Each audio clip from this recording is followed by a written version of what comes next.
दोस्तों, हमने वर्तमान काल में हमारी असहायता कैसी दर्शानी है ये सीखा। जैसे कि उसके पिताजी को अखबार बांटने पड़ते हैं। अब यही मजबूरी हमने पास्ट टेंस में भी बताई, कैसे कि उसके पिताजी को अखबार बांटने पड़ी। अब ये हो गई प्रेजेंट टेंस की मजबूरी, हेल्पलेसनेस। पास्ट टेंस की हो गई। तो वैसे हमें अगर फ्यूचर टेंस में भी कुछ helplessness if you want to indicate, so how should we? So in this video we are to learn how should we indicate future helplessness. For example, यही सेंटेंस, उसके पिताजी को अखबार बांटने पड़ेंगे, ये सेंटेंस हम अंग्रेजी में कैसे करेंगे? तो ये आज के वीडियो का टॉपिक है। तो मित्रों, प्रेजेंट टेंस में किसके मदद से हमने हेल्पलेसनेस बताई? तो with the help of have to, has to. Past tense में with the help of had to. तो फ्यूचर टेंस में किसके मदद से बताएंगे आप? क्या लगता है आपको? Yes, right. किसके मदद से? विल हैव टू और शैल हैव टू। ओके। अब आप बोलेंगे सर ये सेंटेंसेस मराठी या हिंदी में कैसे होते हैं? तो मराठी में इसकी ओळख जो रहेगी, पहचान इन हिंदी। ओके, हाँ। तर मराठीमध्ये ऐसे वाक्य जो है, हे जे वाक्य आहे ते यांच्या शेवटी काय येत आहे?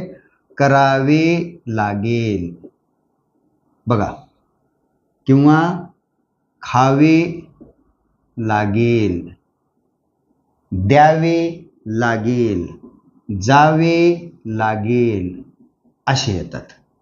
असे कोणतेही घेऊ शकता तुम्ही। हिंदीमध्ये कसं होईल वाक्य है? करावे लागेल, तो वाक्य के अंत में क्या आएगा? करना पड़ेगा। खावे लागेल, खाना पड़ेगा। जावे लागेल, जाना पड़ेगा। ऐसे आपके हिंदी वाक्यों के अंत में आते हैं। जैसे मैंने कहा, समझो, मुझे अंग्रेजी सिखानी पड़ेगी या तुम्हें अंग्रेजी में बात करनी पड़ेगी। तो ये वाक्यों के अंत में आते हैं। ये क्ल्यू है आपके लिए, क्ल्यू, ओळख किंवा पहचान। ओके, दोनों मैंने लिख के दिया। अब बारी आती है रूल्स की, किसका रूल कैसे बनाना है हमें। तो रूल अब आपके दिमाग में आना चाहिए कि रूल कैसे बनता है।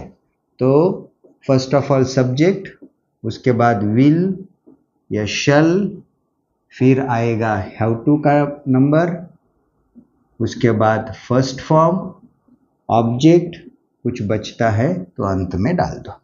5 सेंटेंसेस लेता हूं, एक वाक्य आप मुझे करके बताएंगे।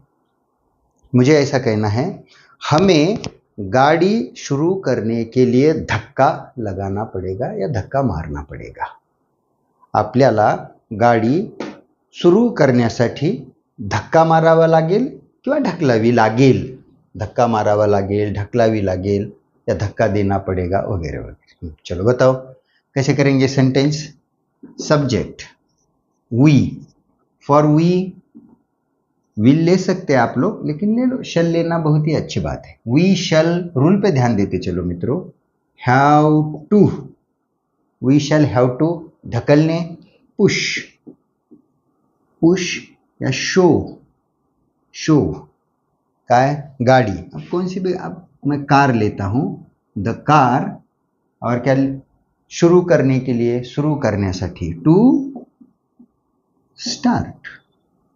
देखो, ये मजबूरी बताई मैंने अपनी कि वी वेर नॉट इंटरेस्टेड, हमारी इच्छा नहीं थी, लेकिन धक्का मारना पड़ेगा। Okay, we shall have to push और shove the car to start. Okay, और एक सेंटेंस, त्याला हे औषध कमीत कमी 2 महीने घ्यावे लागेल। उसे यह दवाई कम से कम 2 महीने लेनी पड़ेगी। अब ये सेंटेंस करेंगे, कैसे करते हैं? तो कैसे करेंगे सेंटेंस? देखो, सबसे पहले सब्जेक्ट, सब्जेक्ट त्याला, उसे, ही, उसके बाद विल, रूल पे नजर देते चलो, हैव टू दवाई लेना, take this medicine at least, at least ये एक शब्द मैं लेता हूं, कुछ बच्चे मिनिमम भी लेते हैं, एटलीस्ट अब लिख देता हूं यहाँ पे, या मिनिमम आप कोई भी ले सकते हो, मिनिमम ऑफ 2 months। देखो, he will have to take this medicine at least 2 months और मिनिमम ऑफ 2 months। तीसरा सेंटेन्स, शेतकऱ्यांना ऊन पावसामध्येही शेती कसावी लागेल किंवा शेती करावी लागेल, किसानों को धूपकाल में या बारिश में भी खेती करनी पड़ेगी। ओके, चलो ये एक सेंटेंस बोर्ड पे लेता हूं, कैसे करेंगे, द फार्मर्स, हाँ द फार्मर्स, रूल पे नजर, विल हैव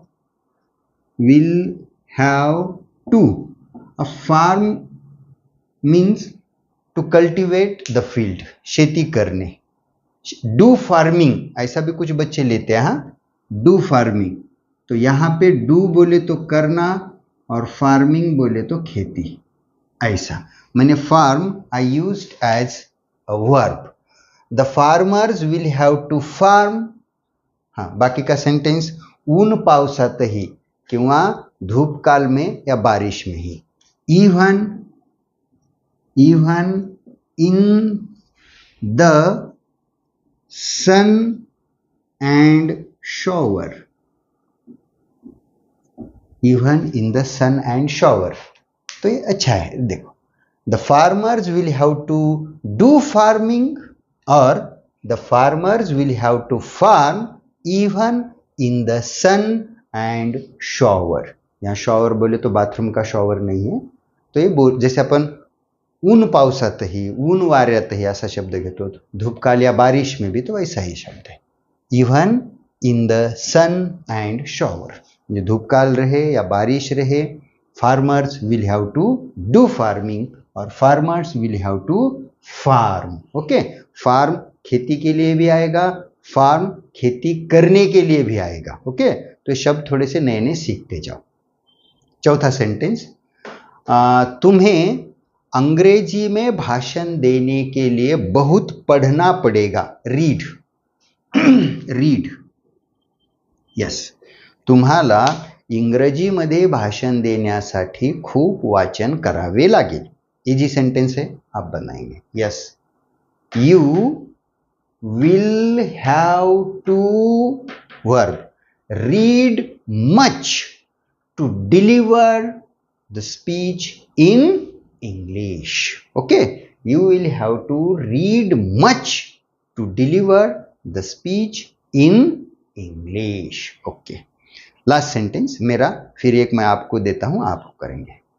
मला असं म्हणायचंय, तुमच्या मित्राला आपल्यासाठी येथे कोणत्याही परिस्थितीमध्ये यावे लागेल, आपके मित्र को हमारे लिए यहाँ किसी भी परिस्थिति में आना पड़ेगा, there is no new word, so you should make, कैसा करेंगे sentence, your friend, subject, your friend, after that subject के बाद क्या लेंगे, will, yes, your friend will have to verb आना पड़ेगा, come here in any condition or in any situation for us। अब कुछ लोग for us बीच में डालते हैं, तो तब कैसे करेंगे आप sentence, your friend will have to come here for us in any condition or in any situation। तो ये मैंने एक बार बीच में लिया और एक बार अंत में लिया, कोई भी आप यूज कर सकते हो, एक तो अंत में लो, बीच में लो, कोई टेंशन नहीं। Okay, your friend will have to come here for us in any situation और इन एनी कंडीशन। अब एक शब्द देता हूं, आपको बनाना है। अब देखो, सराव करने, अभ्यास करना। अभ्यास बोले तो हिंदी में अभ्यास करना मतलब सराव करना। स्टडी ये शब्द नहीं लेना है, प्रैक्टिस। अब प्रैक्टिस, इसकी स्पेलिंग भी दो प्रकार से है मेरे मित्रों। राइट, हाँ, तो क्या फर्क है दोनों में? यस, तो ये जो प्रैक्टिस है कौन सा, TIC, इसका मतलब है सिर्फ सराव, अभ्यास असं जे घ्या तुम्ही, सराव या अभ्यास, ये हिंदी है। ओके, और ये मराठी। अब इसका अर्थ होता है सराव करने, अभ्यास करना। ये हिंदी है, हे मराठी मध्ये। तो ये हो गया वर्ब और ये हो गया नाउन, प्रैक्टिस। प्रैक्टिस म्हणजे सराव, अभ्यास। Okay, daily you must perform, you must carry out that work, that is called practice. ये भी प्रैक्टिस है, बट इसका मतलब है डू प्रैक्टिस, डू डू, और इसका मतलब सिर्फ वट एवर यू परफॉर्म, जो कुछ भी आप करते हो। तो मुझे अब सेंटेंस देना है आपको, ये वर्ब बोल के यू हैव टू यूज। तो जैसे राहुलला रोज सराव करावा लागेल, मग हे वापरता का हे, तो वर्ब। राहुल को रोज या हर दिन अभ्यास करना पड़ेगा। लेकिन अभ्यास बोले तो मराठी वाले बोलेंगे सर स्टडी घ्यायचं का, तो नहीं, स्टडी नहीं, सराव के लिए शब्द देना चाहता हूं, तो प्रैक्टिस। तो ये सेंटेंस आप खुद बनाएंगे, कुछ कठिनाई आती है तो आप मुझे पूछेंगे। Okay, I will stop here, thank you.